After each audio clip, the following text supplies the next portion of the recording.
में पता लग गई। अब जो हमारा चैप्टर है इसका मिजाज है मॉर्गेजेस एंड चार्जेस, इसका नाम है। कंपनी के जो डेट्स हैं, जो लोन कंपनी ले रही है, वो लोन कब ले सकती है, कब नहीं ले सकती, उस लोन के ऊपर सिक्योरिटी क्या होगी और उस सिक्योरिटी को महफूज कैसे करेंगे, इसके ऊपर एक चैप्टर है। थोड़ा सा खुश चैप्टर है, जिनको चैप्टर समझ नहीं आता उनसे याद भी नहीं होता, लेकिन ये चैप्टर अगर समझ आ जाए तो बड़ा आसान, बहुत बेसिक अंडरस्टैंडिंग वाला चैप्टर है, लेकिन इसको समझना जरूरी होता है। तो मैं इसमें रुक रुक के बीच बीच में थोड़ी सी चीजें एक्सप्लेन करूंगा ताकि उसके बाद हमारे लिए इसको पढ़ना आसान हो जाए। सबसे पहले ये जो चैप्टर स्टार्ट होता है, ये स्टार्ट होता है आपकी इनहेरेंट बोरोइंग पावर से। लॉ ये कहता है कि हर कंपनी हमेशा पैदाइशी हक रखती है लोन लेने का। एवं दुनिया हमें बुरा कहती है, ठीक है। ये देखे ना, ये पाकिस्तान वाली फीलिंग आ रही है। डॉलर से भी पैसे पकड़ लिए, वर्ल्ड बैंक से भी पैसे पकड़ लिए, दुनिया से भी पैसे पकड़ लिए, हर तरफ से जनाब पैसे पकड़े हुए हैं और जो है ना हम बस पता नहीं क्या करना चाह रहे हैं। तो ये हर कंपनी के पास ये पावर है, हर कंपनी हमेशा ये हक रखती है कि वो जब भी जहां से भी जितने पैसे पकड़ना चाहे उसको कोई मना नहीं करेगा। हाँ, जिसने पैसे देने वो जरूर मना कर सकता है, लेकिन आपका एसईसीपी कंपनी लॉ आपको ये नहीं कहेगा ये क्या बात हुई, तुमने लोन क्यों ले लिया। अगर एक कंपनी एग्जिस्ट करती है, अगर एक कंपनी रजिस्टर हुई है, तो उस कंपनी का ये हक है कि वो बोरो कर सकती है। तो हर कंपनी के पास एम्प्लॉइड पावर है कि वो बैंक से, किसी और इंस्टीट्यूशन से, मुदारबा से, किसी भी मद में किसी भी तरह का लोन लेना चाहे तो ले सकती है, even if such power are not included in. आपके मेमोरेंडम में लिखा है या नहीं लिखा, आपने भले आर्टिकल्स में भी लिखा है या नहीं लिखा, अगर आप एक कंपनी है, एक एग्जिस्टिंग कंपनी है, तो आपके पास हमेशा लोन लेने की पावर है। एक और पावर भी है, इसका जिक्र थोड़ा सा आगे चल के करते हैं। क्या लोन लेने से कोई हमें रोकेगा? लॉ ने आपको खुल्लम खुल्ला इजाजत दे दी, लेकिन दो ऐसी रिस्ट्रिक्शन हैं जो स्टिल हमारे पास हैं। एक सर्टिफिकेट की रिस्ट्रिक्शन, एक आर्टिकल्स की रिस्ट्रिक्शन। आपको याद होगा हमने कहा था certificate of commencement of business अगर ना मिला एक कंपनी पे जिस पे एप्लीकेबल है तो वो बोरो नहीं कर सकती। तो हर कंपनी के पास हमेशा बोरो करने का इख्तियार है, सिवाय उस कंपनी के जिसको अभी तक certificate of commencement of business नहीं मिला। उसके अलावा लॉ ने तो पाबंदी नहीं लगाई, लेकिन अगर आप अपने आर्टिकल्स ऑफ एसोसिएशन में खुद से पाबंदी लगा दें, भाई इतनी अमाउंट से ऊपर मेंबर से पूछेंगे, इतनी अमाउंट से ऊपर डायरेक्टर प्रूफ करेंगे, इतनी अमाउंट से ऊपर का लोन नहीं लेंगे, तो जो आप अपने आर्टिकल्स ऑफ एसोसिएशन में अपनी बोरोइंग पावर्स डिफाइन कर देंगे, आप उसके मुताबिक चलेंगे। और अगर आपने उस लिमिट को एक्सीड किया तो हम कहेंगे आपने अल्ट्रा वायर्स बोरोइंग की है। जैसे मोटाटस मोटांडे से एक वर्ड था ना दूसरी जबान का, इसी तरह से अल्ट्रा वायर्स बोरोइंग। हमारे लॉ में कई लैटिन टर्मिनोलॉजीज होती हैं और कभी कभार आई क्या पेपर में सवाल पूछते हुए वो किताब में से वो वर्ड भी उठा लेता है। जैसे एक दफा उन्होंने पूछा था इप्सो फैक्टो, वो डायरेक्टर इप्सो फैक्टो कब अपना ऑफिस वेकेट कर देगा। अब लोगों को ये पता था डायरेक्टर ऑफिस कब वेकेट करता है, लेकिन ये इप्सो फैक्टो भाई साहब का नहीं पता था। तो बीच बीच में इस तरह के कभी कभी कुछ वर्ड्स आते हैं, तो जहां कोई वर्ड आएगा मैं कोशिश करूंगा कि उसके ऊपर हम बात करें। तो ये भी एक वर्ड है ultra vires, beyond your range, आपकी अथॉरिटी, आपके अधिकार से बाहर। अधिकारी होता है ठीक, आपकी जुरिस्डिक्शन से बाहर, आपके अहाते से बाहर। तो अगर किसी कंपनी ने ऐसी बोरोइंग की जो मना हुई थी, उस एक्सेस लिमिट से ऊपर अप्रूवल होती, तो हम कहेंगे कि ये गलत बोरोइंग है। तो हर कंपनी के पास पावर है कि वो बोरो कर सकती है, लेकिन अगर सर्टिफिकेट ऑफ कमेंसमेंट नहीं मिला तो बोरो नहीं कर सकती, और अगर खुद अपने ऊपर पाबंदी लगा दी तो बोरो नहीं कर सकती। बोरो कैसे कैसे कर सकते हैं? किताब ने 3 कॉमन सोर्सेज बताए। एक तो मशहूर जमाना तरीका, फाइनेंशियल इंस्टीट्यूशन के पास चले जाते हैं, बैंक से जाके कहते हैं जी हमें 15 करोड़ का लोन चाहिए, बैंक आपको लोन देता है, वो लोन ज्यादातर सिक्योर होता है और नॉर्मली एक बड़े दायरे से लेते हैं और आपने उसको बड़ी पेमेंट्स साथ साथ वापस करनी होती है। दूसरा तरीका ये होता है कि आप अदर सोर्सेज से, यानी कि अपने आसपास के जो कंपनी के बड़े हैं उनको पकड़ लेते हैं, उनसे कहते हैं जी हमें इस कंपनी को 4 महीने के लिए कुछ पैसों की जरूरत है, ये पैसे जरा आप दे दें। वो कुछ अरसे के लिए पैसे देते हैं और जब वो मामला मुश्किल वाला टल जाता है तो वो पैसे उनको वापस दे दिए जाते हैं। रादर देन कि आप अचानक से एक बैंक के पास जाएं, उसकी शर्तें फॉलो करें, कुछ सिक्योरिटी के तौर पे दें, लंबे चौड़े अरेंजमेंट में जाएं।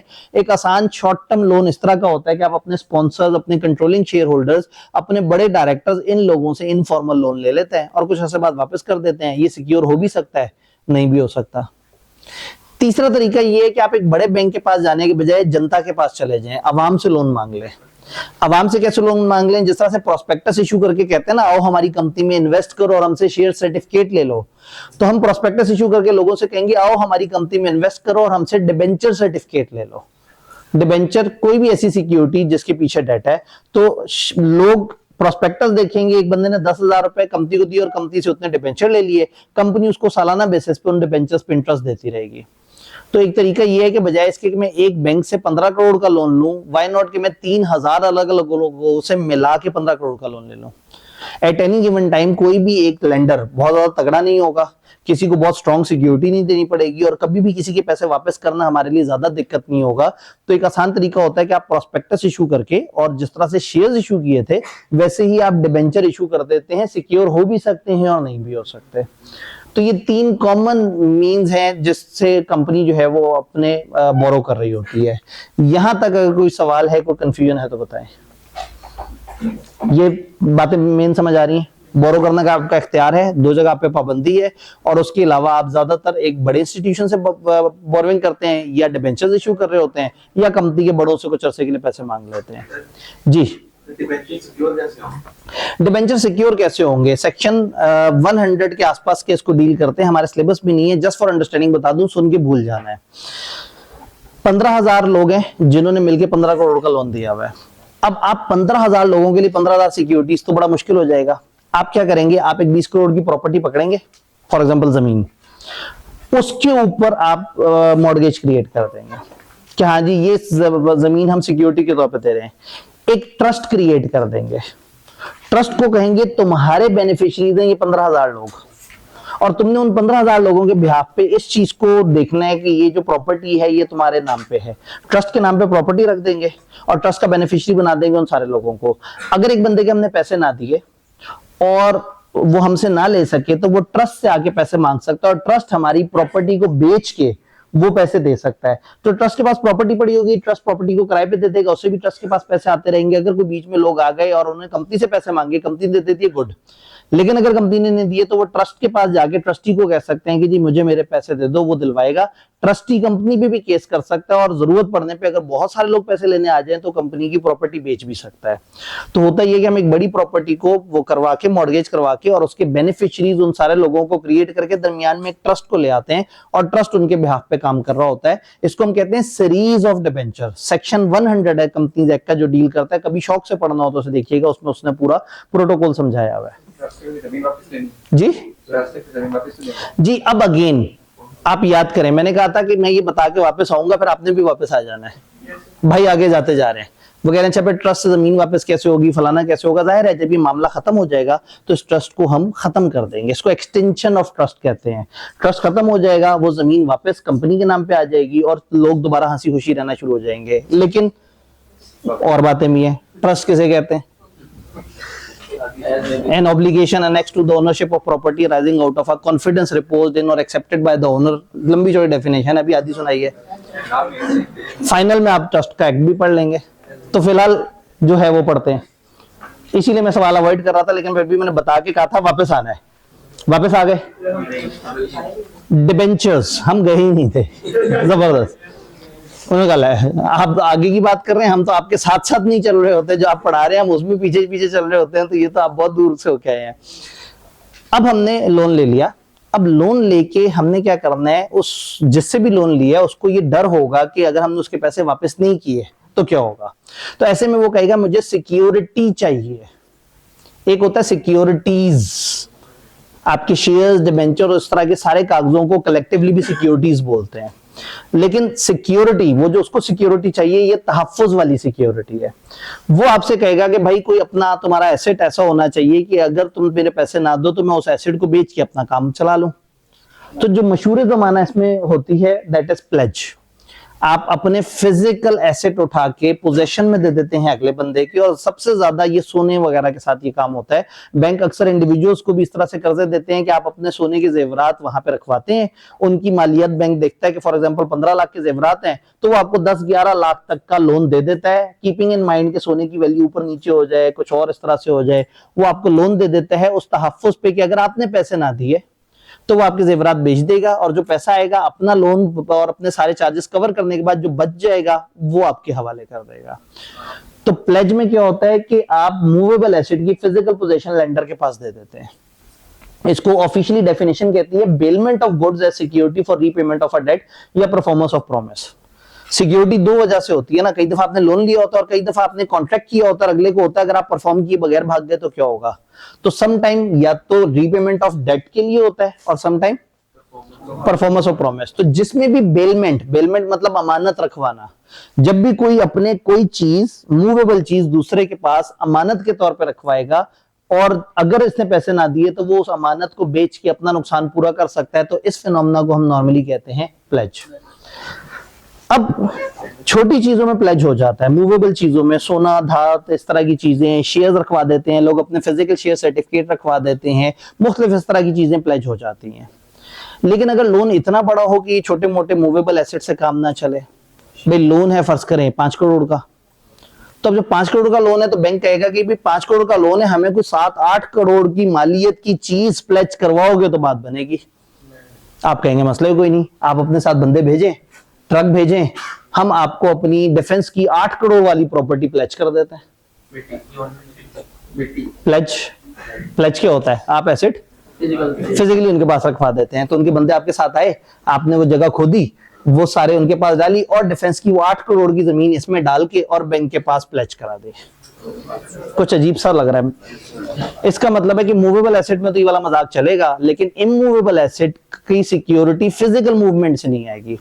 हाँ, उस जमीन का जो डॉक्यूमेंट है वो उसकी ओनरशिप है, जो उस प्लॉट के ट्रांसफर डॉक्यूमेंट है, जो उसकी ओनरशिप डीड है, वो बेसिक असल चीज है। तो फिर क्या करेंगे आप, फिर प्लेज की तरफ नहीं जाएंगे, आप जाएंगे मॉर्गेज की तरफ। मॉर्गेज में आप क्या करते हैं, आप एक बंदे का उस पे राइट क्रिएट कर देते हैं, यानी कि ये बंदा जो है वो ये फॉर एग्जांपल ये घर को ये मॉर्गेज करा रहा है, तो ये घर की ओनरशिप डॉक्यूमेंट बैंक के नाम पे करवा रहा है और बैंक से ये कह रहा है कि अगर मैंने आपके पैसे ना दिए तो ये घर तो आपका ही है। हाँ, अगर मैं आपके पैसे दे दूं तो फिर ये घर वापस मेरे नाम पे ट्रांसफर होगा। वादा ये नहीं है कि अगर मैंने पैसे ना दिए तो घर आप अपने नाम पे ट्रांसफर करवा लीजिएगा और फिर उसके बाद बेच दीजिएगा, उस वक्त आपने कहां हाथ आना है। तो रूल ये है कि आपने पहले से ही आज ही अपना टाइटल डॉक्यूमेंट बैंक के नाम पे ट्रांसफर कर देना है और एक कंटिजेंट कॉन्ट्रैक्ट कर लेना है कि by the end of this lease term, by the end of this ये डेट, जब मैं आपके पैसे अदा कर दूंगा तो ये घर आप वापस मेरे नाम पे कर देंगे। तो इसको हम कहते हैं मॉर्गेज।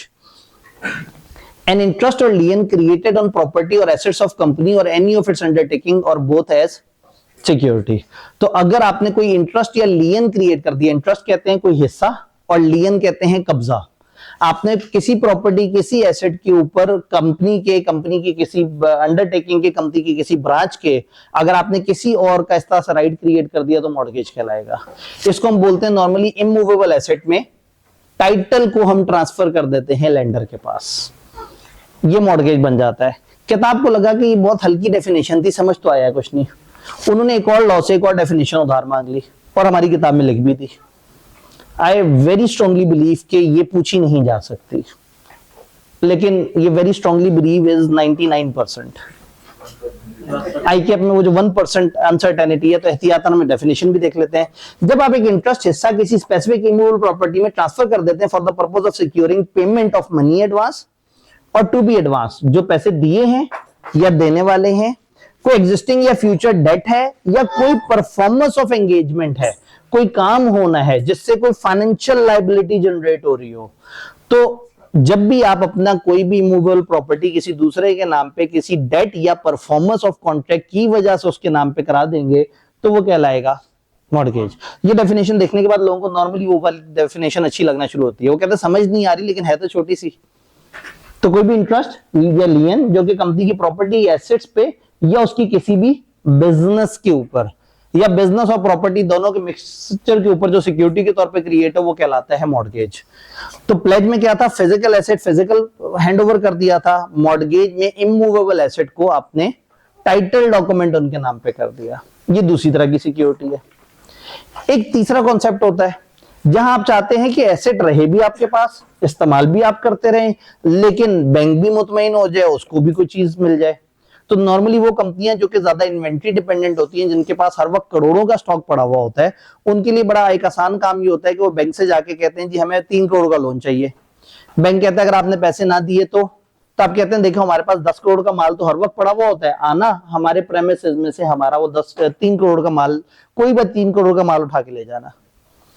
तो चार्ज में क्या होता है कि आप अपने मूवेबल या इमूवेबल एसेट के ऊपर एक राइट क्रिएट कर देते हैं एक बैंकर का, और उसको कहते हैं कि अगर तुम्हारे पैसे हमने नहीं दिए तो तुम आके हमारे ये एसेट्स उठा के ले जा सकते हो।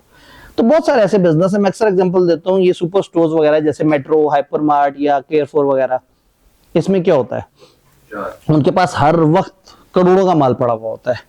तो अगर उनको कुछ लोन चाहिए तो वो आके किसी भी बैंक को दिखाएंगे कि देखो इतना सारा माल पड़ा हुआ है, अगर हमने तुम्हारे पैसे ना दिए तो तुम इसमें से उतने पोर्शन का माल बेच देना। दो तरीके हो सकते हैं, आप उसे डिफाइन कर दें, आपके ये 3 एसेट्स ऐसे हैं जिनके ऊपर तुम्हारा चार्ज क्रिएट हो गया, तो अगर आप डिफॉल्ट करेंगे तो आगे वो 3 एसेट उठा के ले जाएगा, बेचेगा, पैसे अपने रिकवर करके बकाया आपको दे देगा। और आप एक क्लास ऑफ एसेट पे भी कह सकते हैं कि भाई जो इलेक्ट्रॉनिक्स है इन सब पे चार्ज है, तुम कोई सा भी आइटम इसमें से उठा के ले जाना। तो ऐसे ही जैसे अगर हम लोन लें और हम कहें भाई एसबीआई में इतने सारे एसी लगे हुए हैं, तो अगर हम आपके पैसे ना दें तो आप उसमें से उतने एसी उतार के ले जाइएगा जिससे आपके पैसे पूरे हो जाएं, तो ये फ्लोटिंग चार्ज बन जाएगा। मैंने पूरी ग्रुप ऑफ एसेट्स की बात कर दी, सारे एसीज की। दूसरा तरीका ये कि मैं कहूं बाहर 2 जनरेटर हैं फलाना कंपनी के, ये उनकी कैपेसिटी है, ये उनकी अमाउंट है, ये उनकी वर्थ है, उन 2 के ऊपर चार्ज क्रिएट हो रहा है। अब अगर हम पैसे नहीं देंगे तो वो वाले स्पेसिफिक एसेट वो उठा के ले जाएंगे। तो ये जो चार्ज है, चार्ज में नॉर्मली हम कहते हैं 2 कैटेगरीज हैं। Fixed charge, the charge which is created on identified assets like specific land and building या स्पेसिफिक प्लांट एंड मशीनरी, ये फिक्स्ड है। और फ्लोटिंग क्या है, वो जो ओवर क्लास ऑफ एसेट्स जो चेंज ओवर टाइम है, जो बदलते रहते हैं, जैसे स्टॉक, जैसे डेटर्स, या इस तरह से करके। तो बड़े बिजनेसेस अपने डेटर्स के ऊपर भी चार्ज क्रिएट कर सकते हैं। कुछ कंपनी अपने आते हुए स्टॉक पे भी चार्ज क्रिएट कर देती है, अभी समंदर में रास्ते में आ रहा है उसके ऊपर चार्ज क्रिएट कर देते हैं। वो जो एलसी वाला चक्कर होता है, लेटर ऑफ क्रेडिट वाला, दूसरे मुल्क का जो बैंक है वो हमारे पे भरोसा नहीं कर रहा, हमारा बैंक हम पे भरोसा कर रहा है, उनका बैंक उन पे भरोसा कर रहा है। तो ऐसे में सिक्योरिटी क्या होती है, वो सामान जो दूसरे मुल्क से आ रहा होता है, वो सामान पहले बैंक उसको क्लियर करवाता है, बैंक आपसे पैसे लेता है, जब आपसे पैसे लेता है फिर आपका माल आपके हवाले करता है। तो अभी वो सामान ना आपके पास है ना बैंक के पास, वो तो बहरी जहाज से आ रहा है।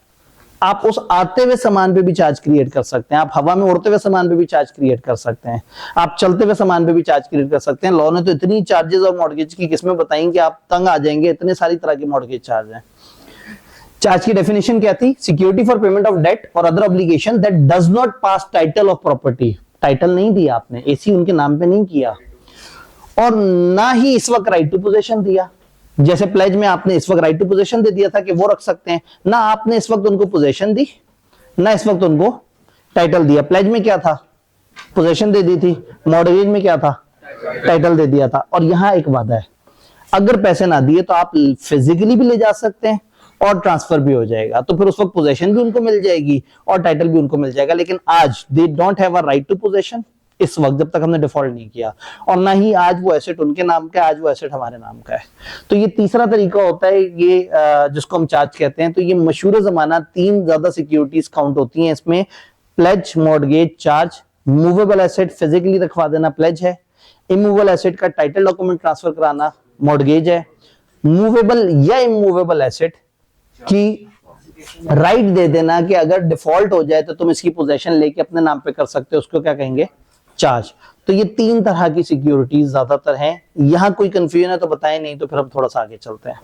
जी, मॉर्गेज में डिफॉल्ट करने पर वो पूरा एसेट पे कब्जा करेगा या अपनी मान? जी, मॉर्गेज में अगर डिफॉल्ट हो जाए तो क्या वो पूरे एसेट पे कब्जा करेगा? देखिए, एसेट उसके नाम पे है और हमने डिफॉल्ट कर दिया है। 8 करोड़ की वो थी जमीन और हमने 4 करोड़ में गबन कर दिया।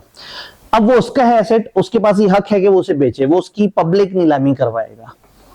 ऐसा नहीं होगा कि कह दे कि जी बॉस मैंने एक बंदे को बेचा 5 करोड़ दिया उसने, वो पब्लिक नीलामी करेगा ताकि नाइंसाफी ना हो। और जब उससे पैसे आएंगे तो वो अपने हिस्से के पैसे रखने के बाद बकाया पैसे, एसेट नहीं, पैसे दे देगा। हाँ, अगर वो सेग्रीगेटेबल है, फॉर एग्जांपल उसके अलग अलग फ्लोर की अलग अलग डॉक्यूमेंट्स हैं या इस तरह से करके, तो वो उतने को बेच देगा जिससे उसका काम चल जाएगा। तो उसने बेचना है और बेचने के बाद बकाया पैसे वापस करने हैं, वो अपने पास नहीं रख सकता। जाहिर है, सीधी सी बात है कि आप जालिम को जुल्म से ज्यादा सजा नहीं दे सकते।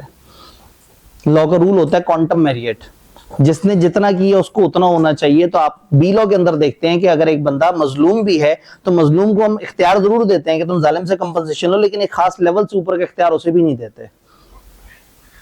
कोई और हल्का सा सवाल? आपने इन्वेंटरी का चार्ज दिया है और आपने कोड करने के बाद इन्वेंटरी लेके पाते हैं। जी, अगर आपके पास इन्वेंट्री का चार्ज है और आप बीच में भाग गए तो क्या होगा, ये एक बड़ी खतरनाक बात है। चार्ज की किस्म होती है, उसको हम कहते हैं हाइपोथिकेशन।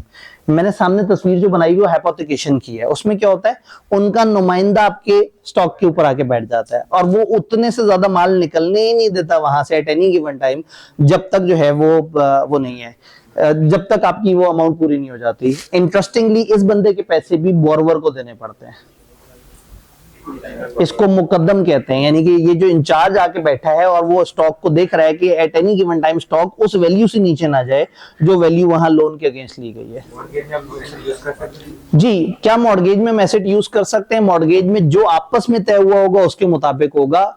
प्रैक्टिकली क्या होता है कि मॉर्गेज हम करा देते हैं बैंक के नाम पे, लेकिन ज्यादातर यूज हम कर रहे होते हैं। ये एक कॉमन फिनोमेना है, ये एक प्रैक्टिस है।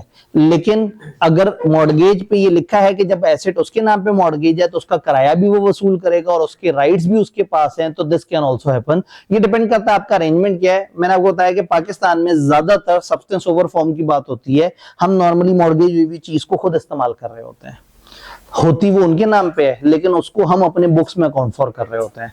तो आप लोगों ने लीज वगैरह में कहीं सब्सटेंस ओवर फॉर्म के ऊपर ये डिस्कशन सुनी होगी, टीचर ने बताई होगी, आपने इग्नोर कर दिया होगा। लेकिन ये सब्सटेंस ओवर फॉर्म है कि उसकी इकोनॉमिक रियलिटी क्या है आप इस्तेमाल कर रहे हैं, और लीगल फॉर्म क्या है, बैंक का है। लेकिन चूंकि हम इस्तेमाल कर रहे हैं उसकी इकोनॉमिक रियलिटी, तो फिर उसकी अकाउंटिंग इकोनॉमिक रियलिटी के हिसाब से करते हैं, उसके लीगल फॉर्म में नहीं करते। चार्ज बिल्डिंग और चार्ज एक बिल्डिंग है उसके ऊपर चार्ज, जी, बिल्डिंग पे चार्ज या बिल्डिंग का मॉर्गेज क्या अलग अलग चीजें हैं। चार्ज एक राइट है कि आप आके पोजीशन ले सकते हैं और मॉर्गेज में टाइटल डॉक्यूमेंट दे दिया जाता है। तो नॉर्मली जमीन के केस में टाइटल डॉक्यूमेंट होता है, लेकिन अगर जमीन पे बिल्डिंग बनी हुई है तो उसमें फिर आप जिस भी शहर में उस शहर की अथॉरिटी ने कोई ना कोई सिस्टम बनाया होता है, तो फिर वो जमीन अलोंग विद बिल्डिंग का एक डॉक्यूमेंट बनता है, फिर आप उसके ऊपर मॉर्गेज क्रिएट करते हैं। तो नॉर्मली आप उस तरह की चीज जिसका ओनरशिप डॉक्यूमेंट गवर्नमेंट का मौजूद होता है उसके ऊपर नॉर्मली चार्ज क्रिएट नहीं करता, मॉर्गेज ही क्रिएट करता है। और ये जैसे फिक्स चार्ज है। जी जी, ये आखिरी सवाल, जैसे फिक्स चार्ज है, कोई एसेट आपके वो खराब हो जाता है, खराब भी हो सकता है, जाहिर है। फिक्स चार्ज जिन एसेट्स पे क्रिएट हुआ खराब भी हो सकता है। उन एसेट्स की साफ हिफाजत रखना लेंडर वो बोरवर की जिम्मेदारी है, और साथ में जो मुकद्दम आया होता है ये भी इस चीज को देख रहा होता है, और जहां ऐसे लगी गड़बड़ हो रही है फौरन से शिकायत करता है और फिर वो कंपनी से कहते हैं कि आप अपने हालात बेहतर करें क्योंकि यहाँ पे हमें नुकसान लग रहा है। अगर एंड पे खराब हो जाए फिर उसके बाद जी, अगर खराब हो जाए तो फिर क्या होगा? देखें, एक बात याद रखें कि मैं ये नहीं कह रहा कि ये एसेट उस लोन की रिप्लेसमेंट है। लोन तो एक अलग चीज है, वो तो कानूनी तौर पे आपने देना ही देना है। अब आप उसमें अगर छलांगे मार रहे हो, खुशी से कह रहे हमारा स्टॉक पड़े पड़े कम हो गई, वैल्यू मजा आ गया, पैसे नहीं देने पड़ेंगे, पैसे तो देने पड़ेंगे। हाँ, वो पैसे लेने के दो तरीके थे, एक था वो अदालत जाता, आपको अदालत के चक्कर लगवाता और आपसे पैसे वसूल कर लेता। दूसरा तरीका, उसके पास राइट था आपकी चीज बेचने का, उसने बेचा। अगर वो इन्वेंट्री पड़े पड़े खराब हो गई तो वो बेचेगा, जितने पैसे आएंगे फिर भी अगर कुछ बच गए तो अदालत जाएगा और कहेगा कि मैंने इन्वेंट्री से इतने तो निकाल लिए, बाकी हमें चाहिए।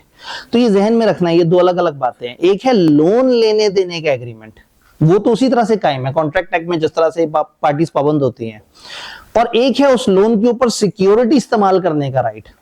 तो ये दो अलग अलग तरह की बातें हैं। हम लोन वाले एग्रीमेंट को कम ज्यादा नहीं कर रहे, लोन का एग्रीमेंट पे तो पाबंद है। हाँ, सहूलत हो जाएगी एसेट बेचने से अगर लोन पे हो जाए तो। और ये कब सहूलत इस्तेमाल होगी? जब डिफॉल्ट होगा। डिफॉल्ट नहीं होगा तो हरगिज ये मतलब नहीं है कि लाजमी वो एसेट बिकेगा। वो एसेट जमानत के तौर पे, अमानत के तौर पे दिया गया है। अगर आपने पैसे दे दिए, सब कुछ वापस हो गया, तो उसके ऊपर भी लीगली वो बाउंड है कि वो आपको वो चीज रिस्टोर करके दे। आगे चलते हैं। अब हुआ क्या, मॉर्गेज चार्ज की हमने डिस्कशन कर ली, सिक्योरिटियों को डिफरेंट तरह का हमने समझ लिया। प्रॉब्लम ये आता है कि जो प्लेज है वो तो बहुत सेफ है, आपने अपना सोना, अपनी चीजें उठा के उनको दे दी हैं। अगर आप गड़बड़ करेंगे वो आपका सोना बेच देंगे। ऐसा नहीं हो सकता कि आपने एक सोना पकड़ा, उसको कॉपी पेस्ट किया दो जगह, और एक बैंक के पास 10 लाख का सोना रखवाया और उसी का कॉपी पेस्टेड वर्जन दूसरे बैंक के पास रखवा दिया। फिजिकल जिन्स है ना, ये तो आप किसी एक जगह रखवा सकते हैं। तो प्लेज में धोखे, फ्रॉड कम होते हैं, लेकिन मॉर्गेजेस या चार्जेस में गड़बड़े ज्यादा है। वही इन्वेंट्री दिखा के 13 अलग अलग बैंकों से लोन ले लिया, उसी कागज की कुछ मुख्तलिफ डिपार्टमेंट के लोगों से साजबाज करके बहुत सारे डॉक्यूमेंट्स क्रिएट कर लिए और मुख्तलिफ लोगों के साथ डील कर ली। तो मॉर्गेज में या चार्ज में फ्रॉड का एलिमेंट थोड़ा ज्यादा है, लेकिन प्लेज में फ्रॉड का एलिमेंट ना होने के बराबर है।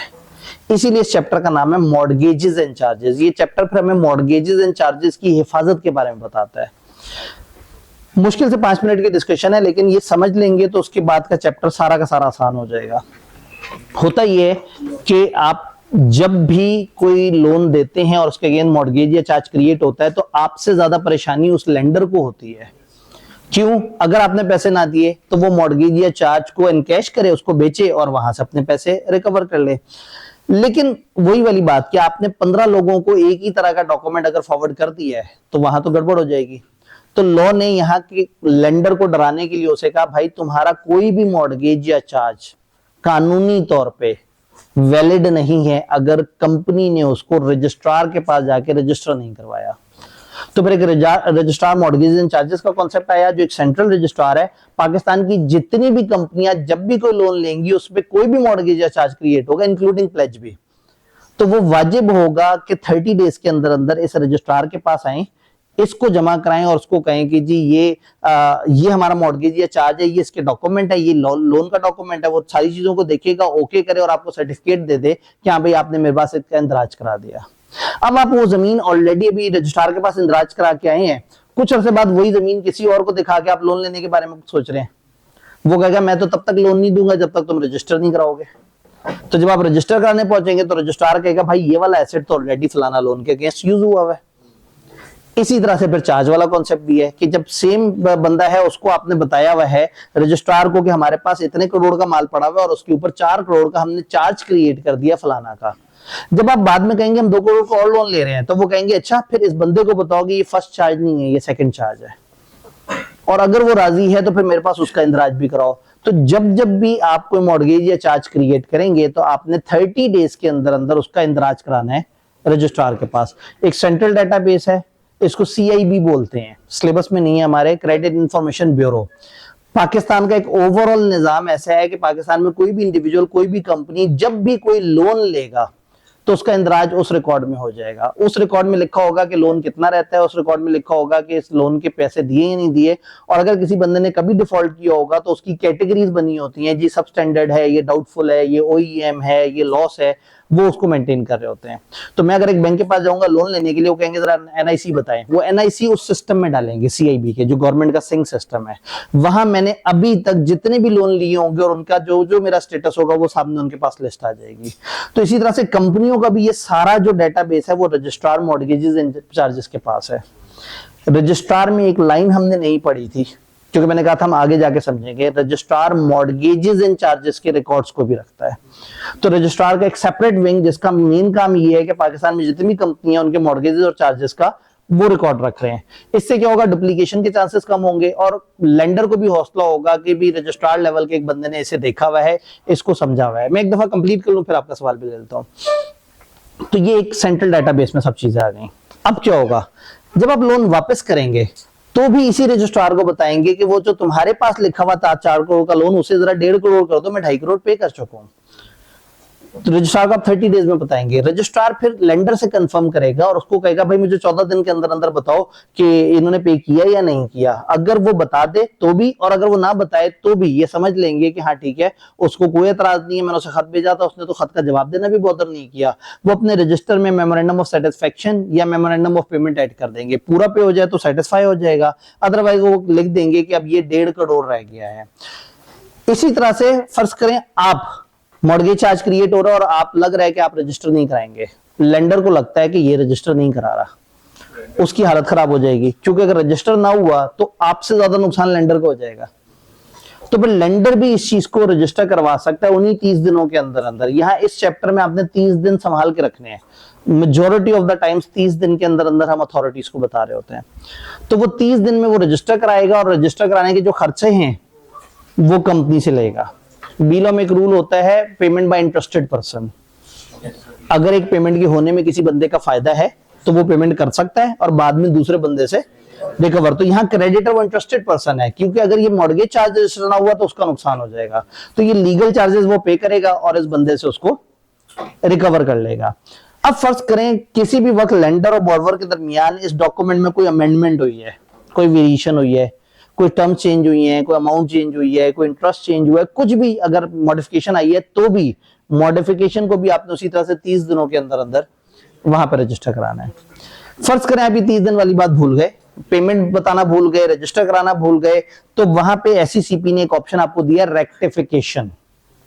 फिर आप रजिस्ट्रार के पास नहीं जाएंगे, आप एससीसीपी के पास जाएंगे, उनको बताएंगे कि हमसे भूल चूक हो गई है, हम इसको टाइम पे रजिस्टर नहीं करवा सके। अगर एससीसीपी चाहेगा, समझेगा, तो आपको नोटिफिकेशन दे देगा, ओके कोई मसला नहीं, तुम इसको लेट रजिस्टर करा दो। फिर हम एससीसीपी का ऑर्डर पकड़ के रजिस्ट्रार के पास जमा कराएंगे और उसको कहेंगे कि अब हम इसको लेट रजिस्टर करने लगे हैं, लेकिन इस दौरान अगर उसकी ओनरशिप के राइट में कोई प्लस माइनस हुआ तो ना एससीसीपी जिम्मेदार ना रजिस्ट्रार जिम्मेदार, तो वो हमें लेट भी इसको अलाउ कर देते हैं। फिर डिबेट आती है मुल्क से बाहर। पाकिस्तान में आप मौजूद हो और आपका जो लेंडर है वो कहता है कि भाई मैं तो पाकिस्तान के निजाम पे भरोसा ही नहीं करता, मुझे वो जो सिंगापुर में आपकी प्रॉपर्टी है उस पर मॉर्गेज क्रिएट करके दो। अब प्रॉपर्टी है बाहर, मॉर्गेज क्रिएट हो रहा है पाकिस्तान में, तो पाकिस्तान में जैसे ही मॉर्गेज क्रिएट होगा आपने 30 दिनों के अंदर अंदर उसको रजिस्टर करा देना है। लेकिन अब चूंकि दूसरे मुल्क की प्रॉपर्टी है तो फिर उस मुल्क का कानून देखना पड़ेगा और पाकिस्तान के साथ साथ उस मुल्क में भी शायद आपको उसको रजिस्टर कराना पड़े, वो आपको देखना पड़ेगा। अगली एडवांस सिचुएशन, प्रॉपर्टी भी बाहर है और उन्होंने कहा मैं पाकिस्तान की अथॉरिटीज पे भरोसा नहीं, आओ सिंगापुर चल के वहीं बैठ के मॉर्गेज चार्ज क्रिएट करते हैं। तो सिंगापुर में मॉर्गेज चार्ज क्रिएट हुआ, प्रॉपर्टी भी सिंगापुर में, मॉर्गेज चार्ज भी वहीं क्रिएट हुआ है, तो वहां तो रजिस्टर कराना ही कराना है। अब उसके डॉक्यूमेंट्स पाकिस्तान लाके पाकिस्तान भी रजिस्टर कराने हैं। अब प्रॉब्लम है 30 दिन की गिनती। 30 दिन की गिनती तो मॉर्गेज चार्ज क्रिएट होने से शुरू हो जाती थी, या उन्होंने कहा कि 30 दिन की गिनती वहां से शुरू होगी कि अगर आप अच्छे नॉर्मल तरीके से उसको पाकिस्तान भेजेंगे तो जितने दिनों में पाकिस्तान पहुंच सकता है वहां से आगे गिनती शुरू होगी। दोबारा सुन लें, उन्होंने ये नहीं कहा कि उसके डॉक्यूमेंट्स पाकिस्तान पहुंचने के 30 दिनों के अंदर अंदर। अगर ऐसा कह देते तो 3 साल तक तो आप पहुंचाते ही ना, कि जब पहुंचाएंगे तब 30 दिन शुरू होंगे।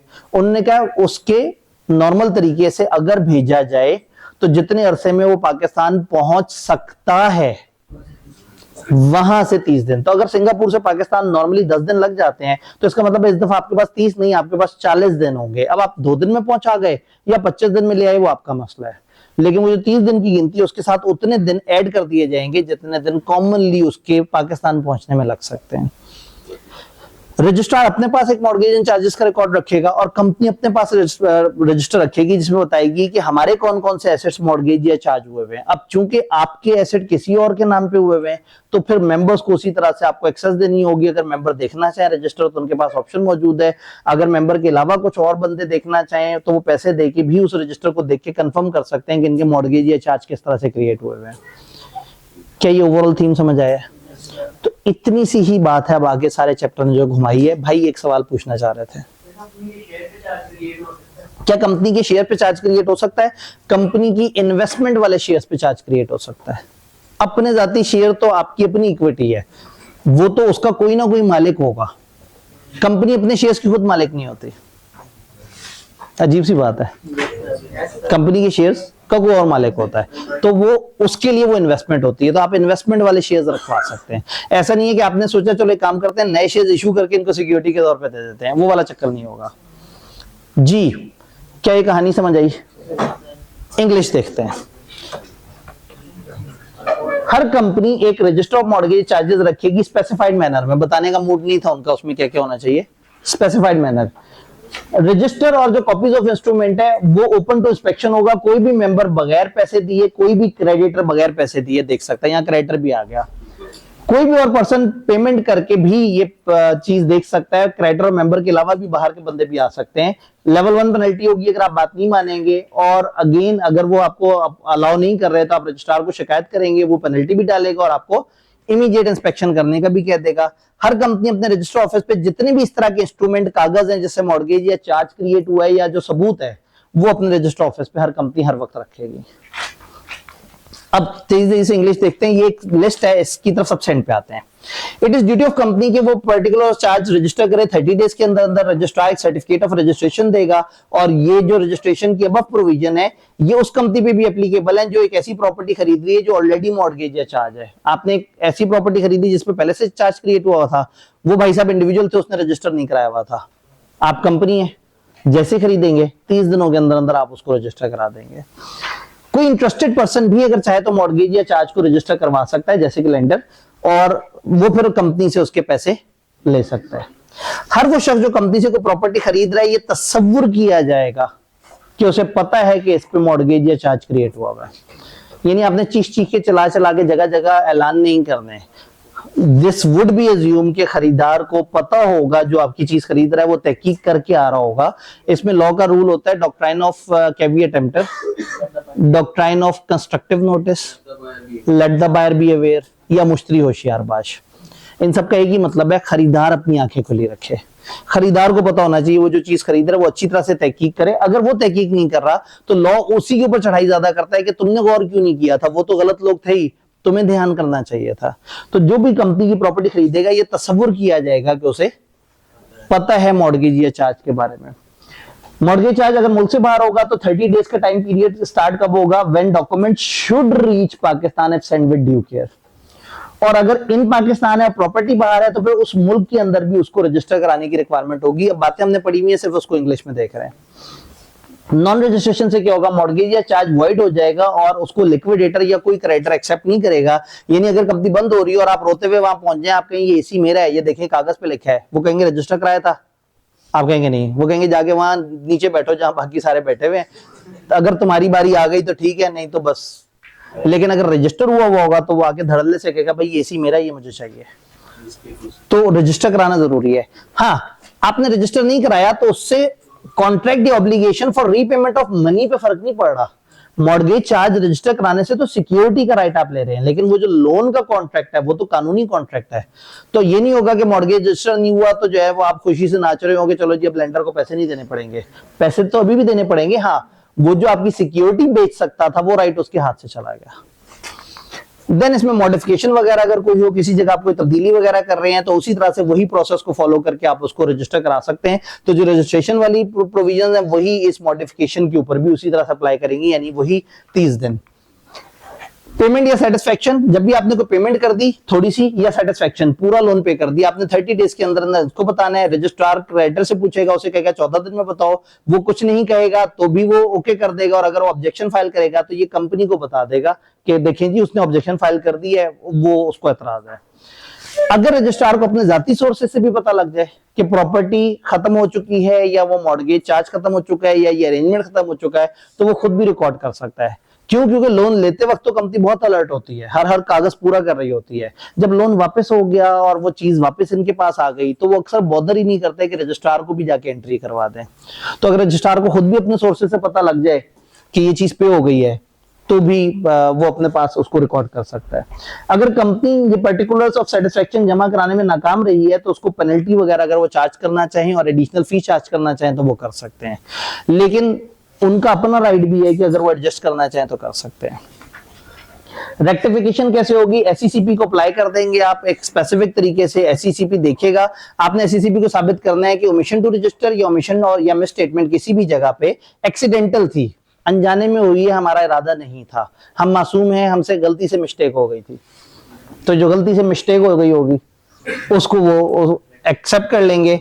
और अगर ये साबित हो जाए कि इससे लोगों का नुकसान वगैरह नहीं हो रहा और सब सही है तो आपको एक्सटेंशन दे देंगे और टर्म्स एंड कंडीशन को ठीक कर देंगे। फिर एसईसीपी की कॉपी आप रजिस्ट्रार को 7 दिन में जमा कराएंगे। लेकिन एक्सटेंशन एट टाइम से कोई राइट जो उससे पीछे वाला था वो मुतासिर नहीं हो रहा होगा। सारी कहानी खत्म हो गई, लेकिन एक रट्टे वाली लिस्ट आपके पास मौजूद है, ये वाली। काश किताब ये कह देती कि जितने भी मॉर्गेजेस या चार्जेस क्रिएट होंगे लाजमी रजिस्टर कराने हैं। उन्होंने कहा ऐसा नहीं है, सिर्फ ये चंद मॉर्गेजेस या चार्जेस अगर क्रिएट होंगे तो रजिस्टर कराने हैं। और इसमें दुनिया के सारे एसेट्स डाल दिए। तो इन्हें कह देना चाहिए था कि ऑल मॉर्गेज या चार्ज रजिस्टर कराएं, हमारी जिंदगी आसान हो जाती। तो अब ये लिस्ट याद करनी पड़ेगी। जब भी किसी इमूवेबल प्रॉपर्टी पर मॉर्गेज चार्ज क्रिएट होगा लाजमी रजिस्टर कराना है। जब भी डिबेंचर्स को इशू करते हुए कोई भी सिक्योरिटी होगी वो भी रजिस्टर लाजमी करानी है।